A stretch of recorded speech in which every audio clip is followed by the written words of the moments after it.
करा दें तो we can think about that, planning की this Sunday, otherwise next Sunday तो है ही है। गुड इवनिंग स्टूडेंट्स, शुभ सायं to all of you and let us continue chapter 6 12th class. Chapter का नाम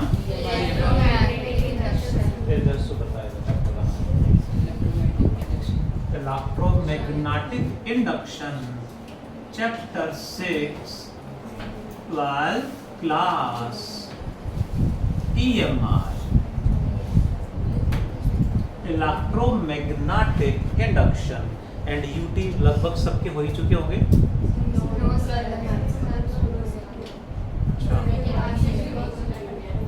या तो हो चुके हैं या फिर ज़्यादा लेट है ना, जुलाई एंड में या अगस्त में किसी के हैं। मीन्स अभी थोड़ा सा आइडिया हो गया हमें, तो जितना रेगुलर रहेंगे उतना अच्छा है, उतना हम अच्छा स्कोर करेंगे। इलेक्ट्रोमैग्नेटिक इंडक्शन में last topic was emotional EMF। नहीं, हाँ जी सर क्या कह रहे हो? इमोशनल EMF का फॉर्मूला बता दो। BLV में कंडीशन क्या थी? तीनों शुड बी म्यूचुअली परपेंडिकुलर होने चाहिए। ध्यान दें, आज का topic is rotational EMF। Basically ये हमारे मॉड्यूल में लास्ट क्लास में होमवर्क में था, न्यूमेरिकल है जो बोर्ड एग्जाम में पूछा है, तो सॉल्व कैसे करेंगे। रोटेशनल EMF, रोटेशन यानी मोशन ही है। ध्यान दें please, what it is, there is a rod like this point is let A, this is let B, this point is pivoted कह देते हैं, पाइवट कह देते हैं। पिवोटेड मीन्स फिक्स होने के साथ साथ फिक्स है, बट इस पॉइंट के रेस्पेक्ट में रोटेट कर सकते हैं। पाइवोटेड का मतलब ये है, फिक्स होने के साथ साथ रोटेट कर सकते हैं। जैसे फैन है, वो पिवोटेड है, पाइवोटेड है, वो फिक्स है लेकिन रोटेट कर सकता है। Got it?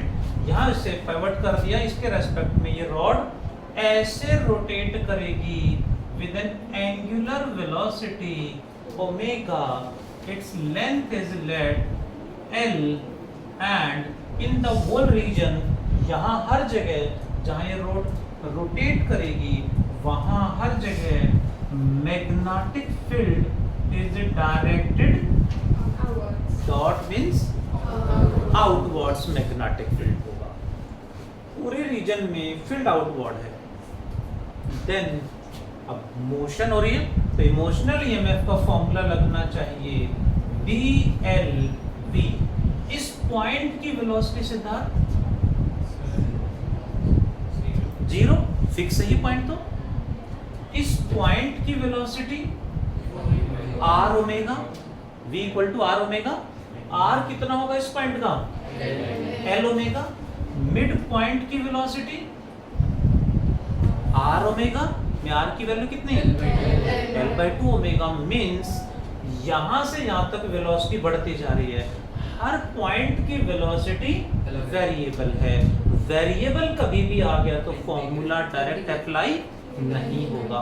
केस वही मोशनल EMF है, लेकिन वेरिएबल होने से हमें स्मॉल लेंथ अज्यूम करेंगे, उसका EMF निकालेंगे और इंटीग्रेट करना पड़ेगा। होप यू अंडरस्टूड कि यहाँ इसमें डेरिवेशन बना के बोर्ड एग्जाम में पूछा गया है, वो डेरिवेशन क्यों हमें मानना पड़ा, that is the case.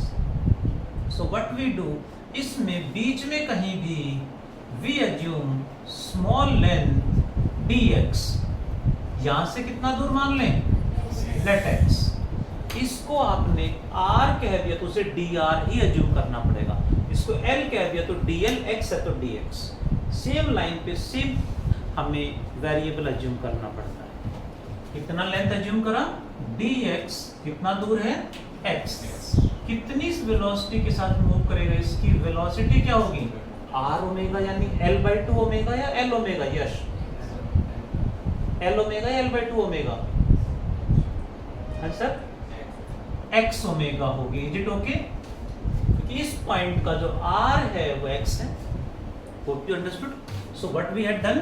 Let us consider small length. कितना small length रक्षित? Small length dx. कितना दूर? At a distance x from fixed end, from pivoted end कह सकते हैं, then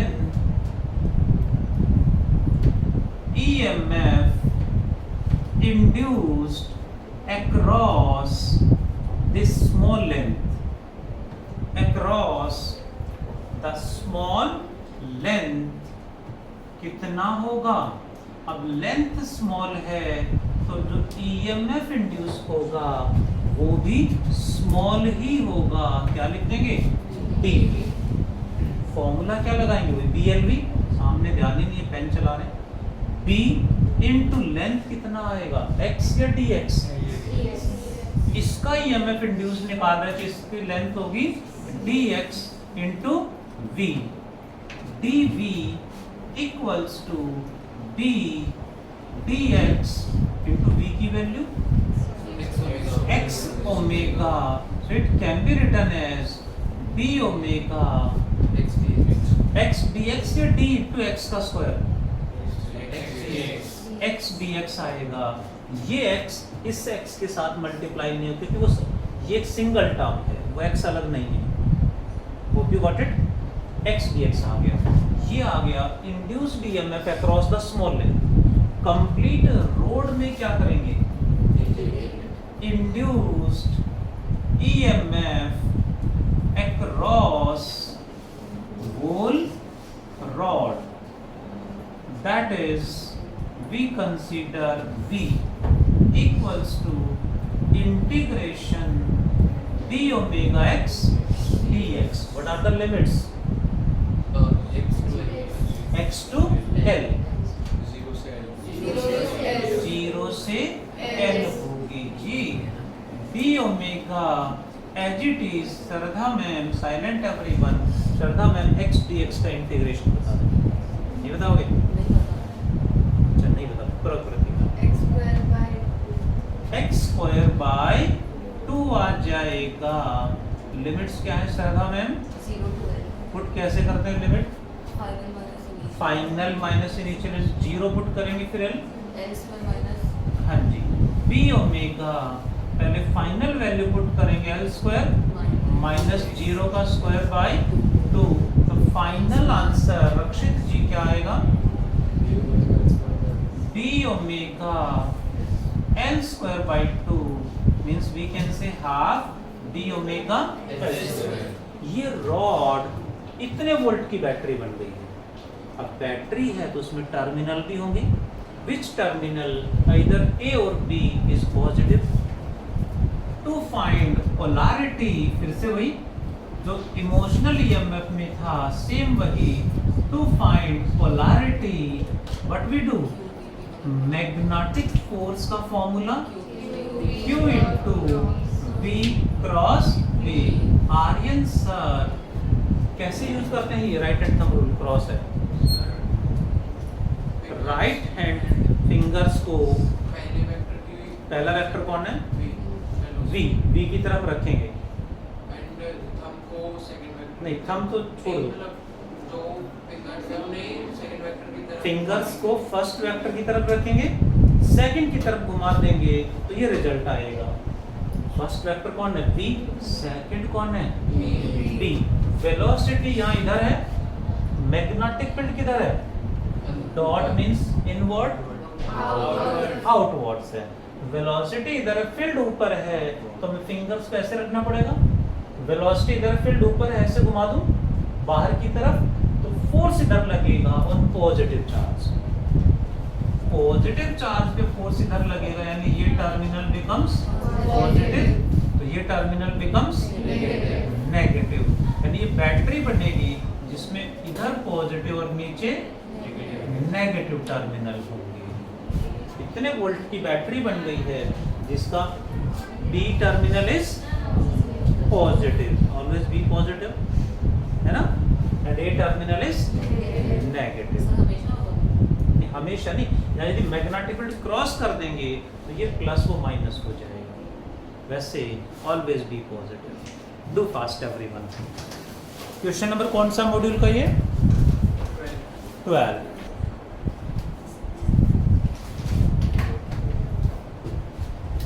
क्वेश्चन नंबर 12 है मॉड्यूल का। क्वेश्चन नंबर 12 भी कह सकते हैं, सेम क्वेश्चन एग्जाम में कई बार आया।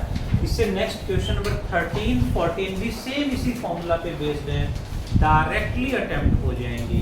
किसी को डाउट है तो you can ask, formula apply करना है just, half B omega L square. चले नेक्स्ट पे, Khushi ma'am. Next one is what, हो गया।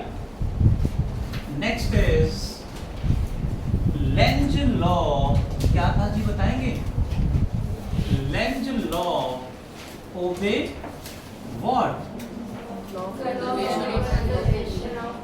लेंज लॉ ओबे लोकोमी। लोकोमी को ओबे करता है। लोकोमी क्या है ना? Law of conservation of mechanical energy means kinetic energy plus potential energy at initial equal to kinetic plus potential at final position. Lenz law लोकोमी को कैसे ओबे करता है, ये क्वेश्चन डेरिवेशन एग्जाम्स में डायरेक्ट भी आया है, इसमें से कुछ पार्ट को निकाल के भी पूछ लेते हैं। करें सॉल्व, देखें जरा। In this region there is a magnetic field directed cross means into the plane of the board inward. A rectangular loop of this side L, तो ये क्या होगी?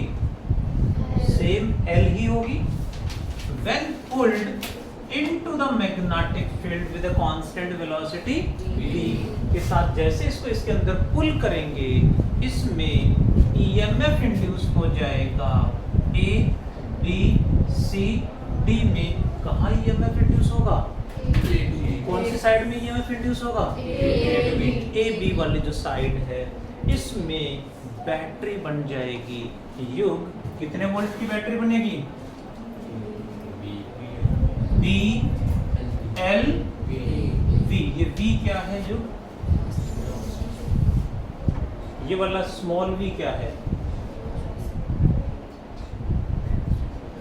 Velocity of the loop. कितने वेलोसिटी से move करा रहे हैं, जिससे टर्मिनल बनेंगे। टर्मिनल कहाँ होंगे? v इधर है, d अब क्रॉस मतलब इनवर्ड है, ऐसे घुमा दें, यानी ऊपर पॉजिटिव टर्मिनल b पॉजिटिव और a, जिससे ये बैटरी बन गई है। करंट कहाँ फ्लो करेगा? G पॉजिटिव से जाएगा, ऐसे फ्लो करते हुए एंटर कर जाएगा। करंट इस तरह से फ्लो करेगा anti clockwise. How much current will flow? P L V by R current flow कर जाएगा। मींस करंट फ्लो करते ही ये पूरा का पूरा लूप करंट कैरिंग लूप बन गया, एंड ये वायर करंट कैरिंग वायर बन गई। This wire is current carrying wire. Whenever current carrying wire is placed in magnetic field, then it experience, or a current carrying wire experience magnetic force. कितना? I L B sin theta। Charge particle पे Q V B sin theta, wire पे I L B sin theta। जैसे खींचा voltage induce हुआ, current setup हुआ, current carrying wire तुरंत बन जाएगी, जिससे फील्ड इस पे फोर्स लगा देगा। Due to this current wire A B experience what? Experience magnetic Lorentz force, और we can say magnetic force. That is magnetic force का फॉर्मूला बता दो। I L B sin theta। कितना है रक्ष? B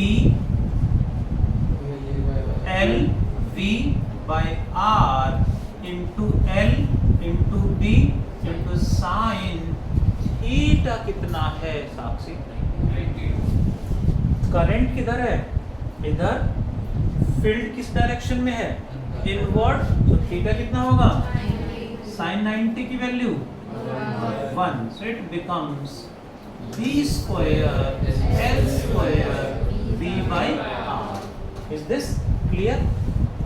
इधर होगा। डायरेक्शन कैसे निकालें? हाँ लिख सकते बट यहाँ नहीं लिखेंगे, उसका रीजन है। डायरेक्शन कैसे निकालें? आप यहाँ राइट हैंड फिंगर को किधर घुमाया? V से B, ये आ गया। यहाँ राइट हैंड फिंगर को किधर घुमाएंगे? I से B की तरफ। करंट किधर है? ऊपर। फील्ड किधर है? इनवर्ड है, तो फिंगर्स को इनवर्ड घुमा दें तो इधर फोर्स लग जाएगा, यानी वेलोसिटी के ऑपोजिट इधर क्या लग गया? Magnetic force. हमने नहीं लगाया, अपने आप लग गया। करंट फ्लो करते ही मैग्नेटिक फील्ड ने करंट कैरिंग वायर पे फोर्स लगा दिया है। ध्यान दें, इस वाली वायर और इस वायर पे भी लगेगा बट इक्वल एंड अपोजिट होंगे, कैंसिल आउट करेंगे। इस पे क्यों नहीं लगा? क्योंकि ये फील्ड से बाहर है। Got it? इस पे जो फोर्स लग रहा है वो वेलोसिटी के अपोजिट है, तो वेलोसिटी को इंक्रीज करेगा या डिक्रीज? अपोज करेगा, रिटार्ड करेगा, मींस वेलोसिटी को डिक्रीज कर देगा। डिक्रीज करेगा वेलोसिटी को तो करंट कम हो जाएगा। करंट कम होगा तो जो भी हमारा डिवाइस यहाँ से चल रहा होगा वो डिवाइस काम करना बंद कर देगा। फैन से कनेक्टेड है, करंट कम होगा तो फैन की स्पीड कम हो जाएगी। लाइट से कनेक्टेड है तो वही जो ब्राइटनेस है वो कम होती चली जाएगी। बट ऐसा तो नहीं चाहिए, हमें तो डिवाइस कंसिस्टेंटली काम करे, यानी current should be constant. Current constant कब होगा? जब वेलोसिटी कांस्टेंट होगी। ये तो रिटार्ड करेगा ही करेगा। अब कांस्टेंट रखना है तो व्हाट वी डू? इतना ही फोर्स इसके अपोजिट इधर लगा दें। अब हमें लगाना पड़ेगा तो क्या बोलेंगे? External force. ये वाला जो फोर्स है दिस FM मतलब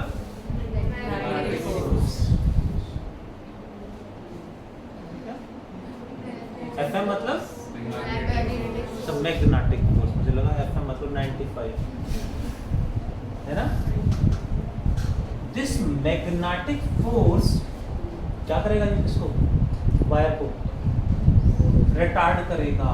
दिस मैग्नेटिक फोर्स रिटार्ड्स, और ऑपोजिट कह सकते हैं, retards the motion of loop और वायर, रिटार्ड करेगा। So to make constant velocity, but हमें तो वेलोसिटी कांस्टेंट चाहिए। So to make constant velocity external force किधर लगाएंगे? एक्सटर्नल फोर्स इज रिक्वायर्ड, और we can say should be applied किधर?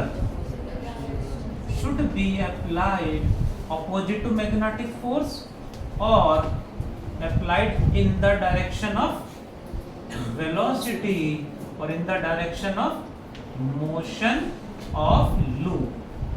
Loop जिस डायरेक्शन में मूव कर रहा है उसी डायरेक्शन में, यानी इसके ऑपोजिट एक्सटर्नल फोर्स लगाना पड़ेगा। कितना?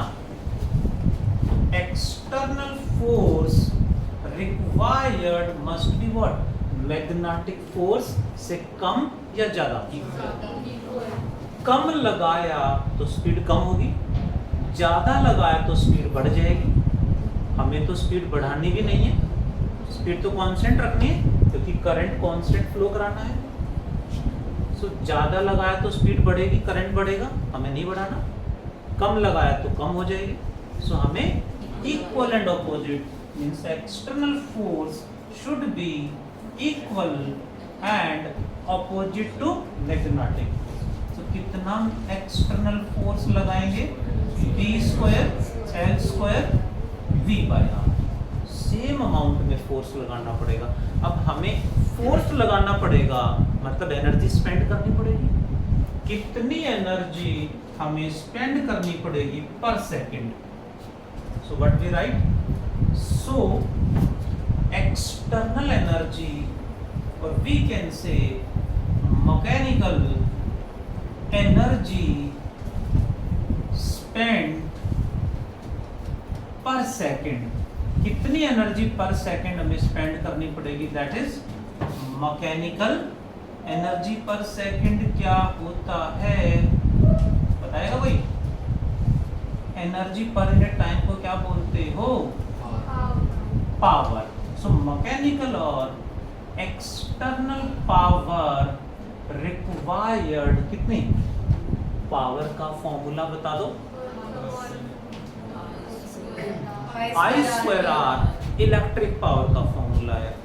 मैकेनिकल पावर लगा है ना, तो हम तो मैकेनिकल एनर्जी स्पेंड कर रहे हैं, तो मैकेनिकल पावर का फॉर्मूला हमने पढ़ा था फोर्स डॉट वेलोसिटी। ये 11th में था डब्ल्यू पैक चैप्टर में। फोर्स कौन सा है? एक्सटर्नल। कितना है? B square L square V by R into V into dot हटाएंगे तो थीटा आएगा 0 या 180। एक्सटर्नल फोर्स इधर है, वेलोसिटी भी इधर ही है, 0 डिग्री cos 0 की वैल्यू 1 आ जाएगी।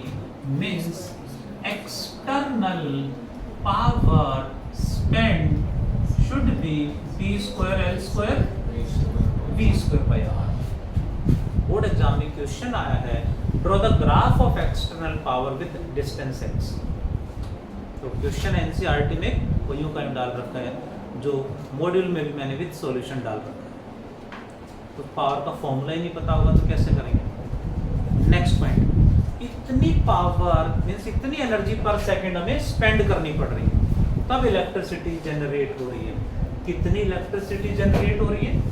Means electric power generated, electric power generated is, अब इलेक्ट्रिक पावर का फॉर्मूला बता दो जी। आई स्क्वायर आर और वी स्क्वायर बाई आर, और वी आई सेम है, क्या आएगा आर्यन? आई का स्क्वायर यानी इसका स्क्वायर कर दें, B square L square V square by R square आएगा या आर आएगा? आर स्क्वायर का नहीं आएगा। हाँ आई का स्क्वायर है, तो आई में आर भी तो है।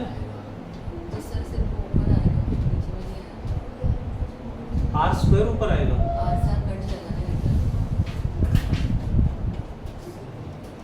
आर स्क्वायर ऊपर एक आर पहले से है तो कट जाएगा, बचेगा क्या?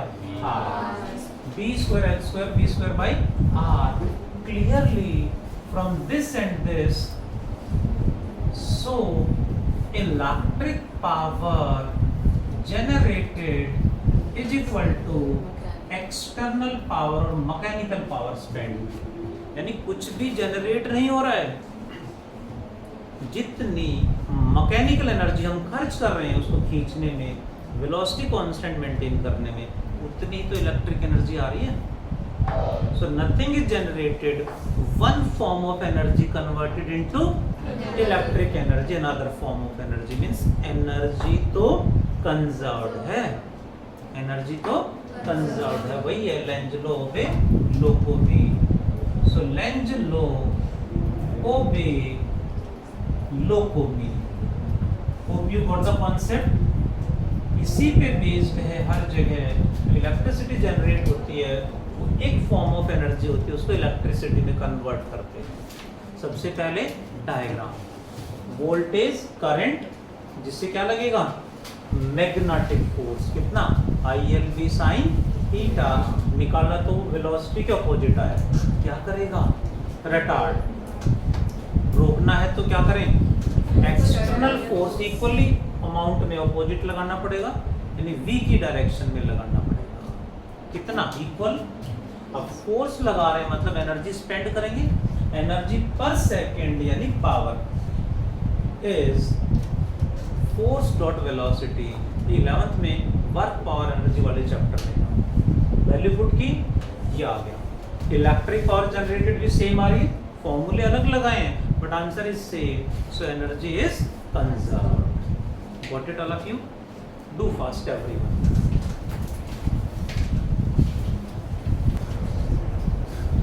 बट एडी करंट्स थोड़ा सा हमें इससे नेक्स्ट चैप्टर 7 में एक टॉपिक आएगा ट्रांसफार्मर, वहाँ थोड़ा सा यूज होगा, तो थोड़ा सा इंट्रोडक्शन यहाँ दे देता हूँ। एडी करंट्स क्या होते हैं, थ्योरेटिकल पार्ट ही हमें हल्का सा पता होना चाहिए। लिसनिंग।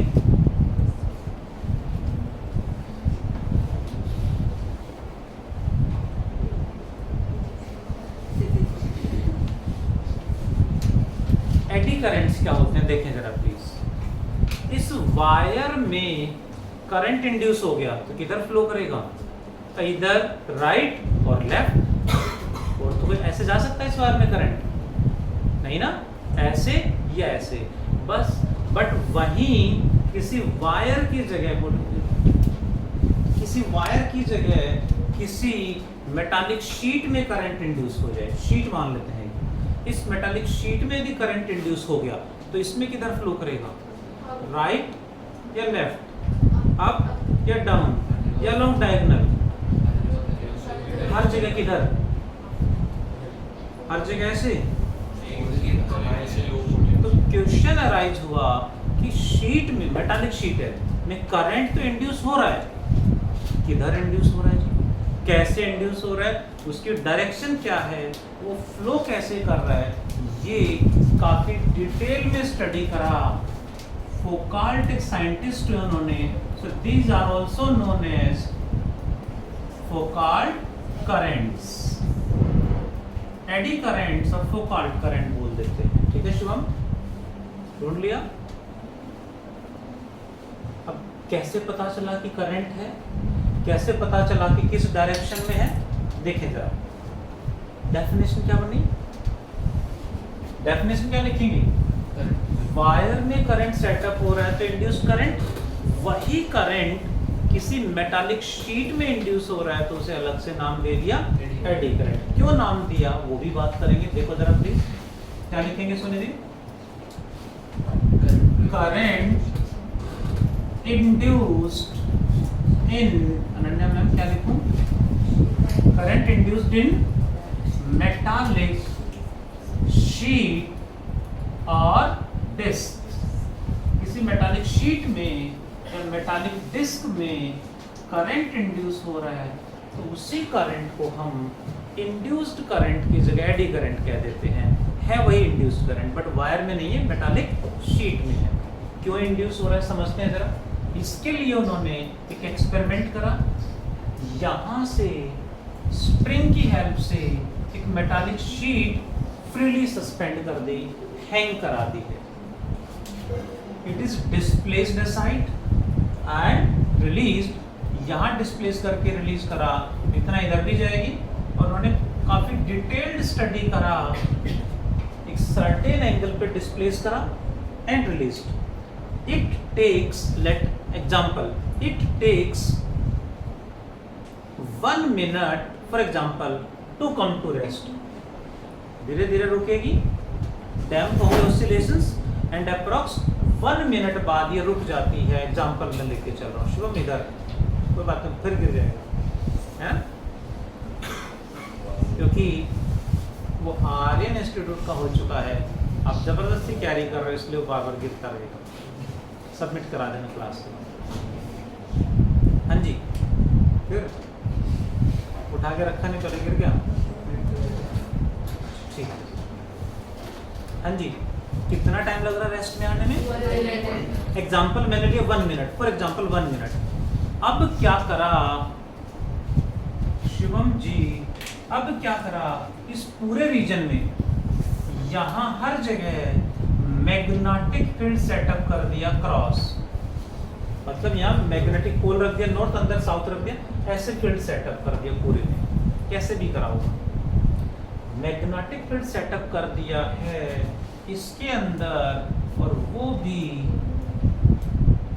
पूरे में नहीं, इतने से पार्ट में कर दिया है जो उन्होंने स्टडी करा, इतने में सेटअप कर दिया directed cross, and same angle पे फिर से डिस्प्लेस करा, एंड व्हेन रिलीज तो उन्होंने बहुत बार स्टडी करा और देखा, in this case the sheet comes to rest very soon. पहले 1 मिनट लग रहा था, अब हो सकता है 10 सेकंड में रेस्ट में आ गई। इतना जल्दी रेस्ट में कैसे आ गई फील्ड के रखने से?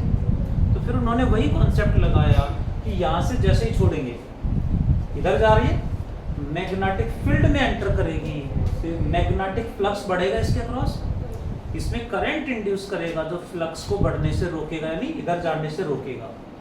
स्पीड कम होगी, यहाँ आ गई, फिर जब बाहर निकलेगी तो फ्लक्स कम होगा, फिर इसमें करंट इंड्यूस होगा जो करंट इसको फ्लक्स को कम होने से रोकेगा, यानी बाहर जाने से रोकेगा। यानी हर बार at every time when it enter और leave, induced current opposes the cause of its production.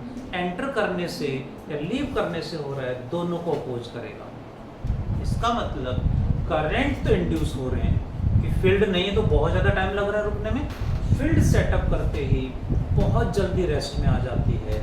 इसका मतलब मेटालिक शीट में करंट तो इंड्यूस हो रहा है।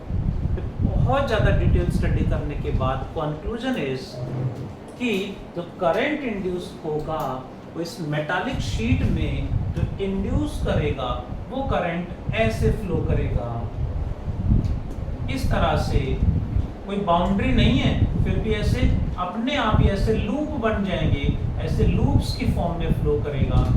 वर्लपूल होता है ना ऐसे, यू नो वर्लपूल, एडीज बन जाएंगे, यू नो एडीज, वर्लपूल को एडीज कह देते हैं। तो एक तरह से इस तरह से फ्लो करेगा, यानी एडीज बन जाएंगे, सो नेम्ड एडी करंट। कोई बाउंड्री नहीं है, यहाँ से यहाँ क्यों नहीं जा रहा, नहीं जा रहा, यहाँ वाला करंट ऊपर क्यों नहीं जा रहा, नहीं जा रहा, ये भी दिखाई नहीं दे रहा, बट एक्सपेरिमेंट कर करके उन्होंने कंक्लूजन निकाला, that's why named eddy current. Current induce हो रहे हैं। नाउ द पॉइंट इज इसके यूजेस क्या हैं, इसके एप्लीकेशन क्या है।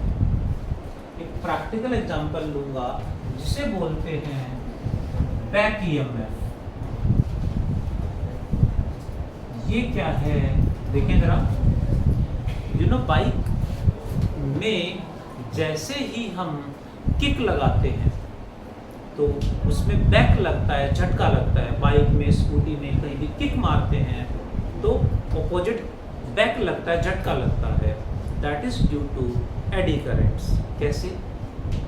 इंजन की पूरी बॉडी मेटालिक है, एवरी पार्ट इज मेटालिक, और अर्थ का मैग्नेटिक फील्ड यहाँ हर जगह प्रेजेंट है, यहाँ भी प्रेजेंट है।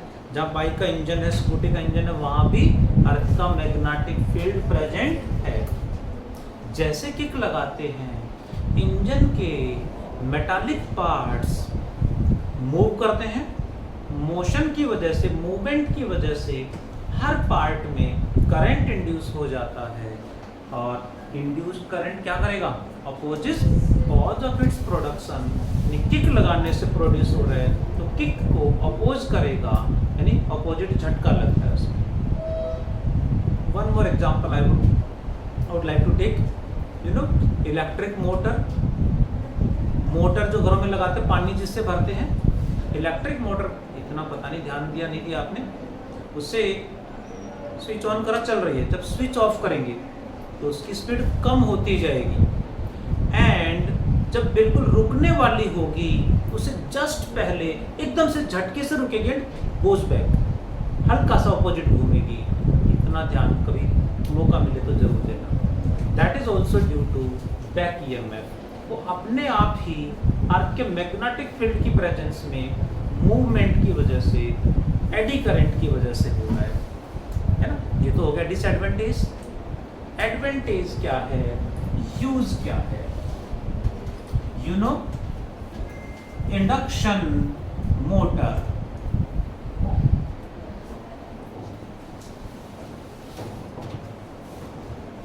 Don't know induction motor? Yes. Nobody knows induction motor? Yes. So tell me how induction motor starts? हाँ sir? Should I? किसी को नहीं पता इंडक्शन मोटर कैसे स्टार्ट होती है? नहीं हो रहा। इस तरह से कुछ होता है। अच्छा याद नहीं आ रहा, पुरानी बात हो गई है। ये वो बताइए कैसे कैसे होता है? अच्छा हेडेक हो रहा है तो फिर रहता ही है जी। इंडक्शन मोटर वैसे तो ठीक है, फनी फॉर्म में कई जगह हमने सुना है इस तरह से कि वो हर जगह जो अपार्ट हम बात करें तो इंडक्शन मोटर की जो वर्किंग है वो इसी पे बेस्ड हो।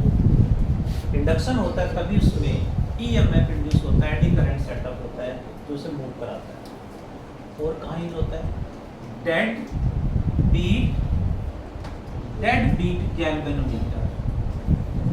जो गैल्वेनोमीटर है उसको और एक्यूरेट बनाने के लिए भी हम एडी करंट्स की हेल्प लेते हैं। It also uses in electric power meters. जो इलेक्ट्रिसिटी का बिल आता है, इलेक्ट्रिसिटी बिल के लिए जो मीटर घरों में लगा होता है उसमें भी एडी करंट्स का कॉन्सेप्ट यूज होता है। हाँ, इलेक्ट्रिक पावर मीटर में रीडिंग्स को कैसे रोकें, है ना? इलेक्ट्रिसिटी फ्लो करती रहे बट रीडिंग रुक जाए, उसके लिए एक तो सर्किट है। आजकल वैसे एरिया वाइज थोड़ा सा टेक्नोलॉजी अपग्रेड हो रही तो चेंजेस आ गए, बट बहुत जगह अभी लगे हुए हैं, हमारे यहाँ तो ऐसे लगे हुए हैं अभी, जिसमें उसके अंदर बाहर से वायर आ रही, इसमें क्या जा रहा है? करंट। लॉन्ग वायर हो गई, लॉन्ग वायर का करंट का फॉर्मूला μ0/4π2I/R चैप्टर 4। इसकी वजह से यहाँ मैग्नेटिक फील्ड सेटअप हो गया, यहाँ एक मेटालिक डिस्क लगा दी, इसकी वजह से यहाँ मैग्नेटिक फील्ड जो होगा वो इसको इसमें करंट इंड्यूस कर देगा, एडी करंट सेटअप कर देगा जिससे रोटेट करेगा। इसके साथ पॉइंटर मिक्स कनेक्टेड होगा, मीटर कनेक्टेड होगा, उस मीटर में रीडिंग आती जाएगी, वो रीडिंग बढ़ती जाएगी। जितना ज़्यादा करंट उतना ही ज़्यादा एडी करंट और उतना ही यहाँ पे ज़्यादा स्पीड से रोटेट करेगी, तो रीडिंग्स ज़्यादा बढ़ेगी।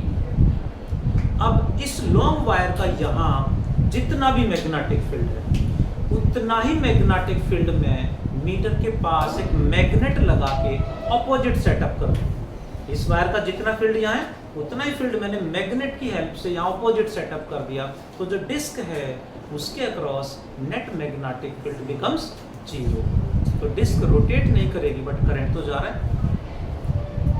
लेकिन इसमें बहुत ज़्यादा अच्छे से स्टडी करना पड़ेगा, बिकॉज बाय मिस्टेक यदि आपने जो मैग्नेट उल्टी लगा दी तो रीडिंग्स, उसकी स्पीड और ज़्यादा हो सकता है बढ़ जाए, रीडिंग्स और ज़्यादा आ जाए, जितनी इलेक्ट्रिसिटी कंज्यूम नहीं करी उससे ज़्यादा बिल आ जाए।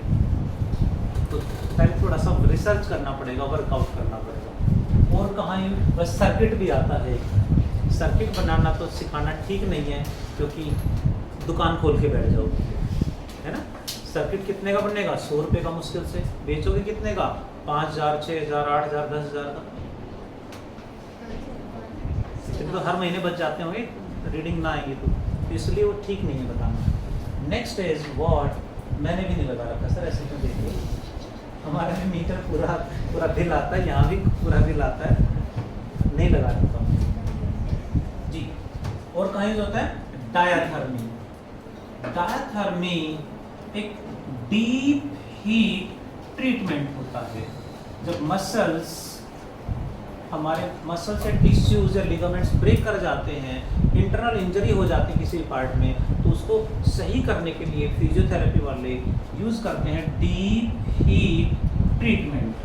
डिवाइस होता है जो एडी करंट्स प्रोड्यूस करके मसल्स को, कोई फिजियोथेरेपी होती है जिससे ठीक हो जाते हैं, that is named डायाथर्मी।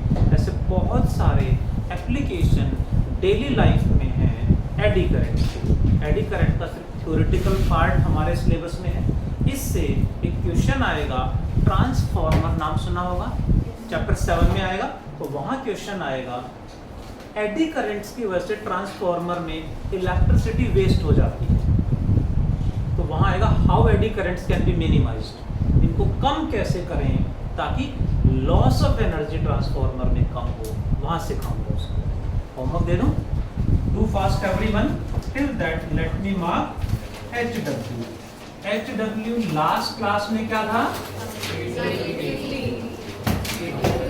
15 to didn't get। कहाँ तक था जी? 15 तक। HW is listening all of you? All conceptual question करने इसी चैप्टर में।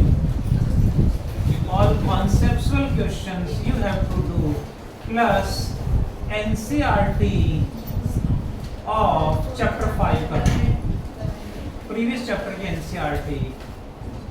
आज जो टॉपिक है वो होमवर्क आज के चैप्टर में से सेम है। Thank you all of you, take care, bye.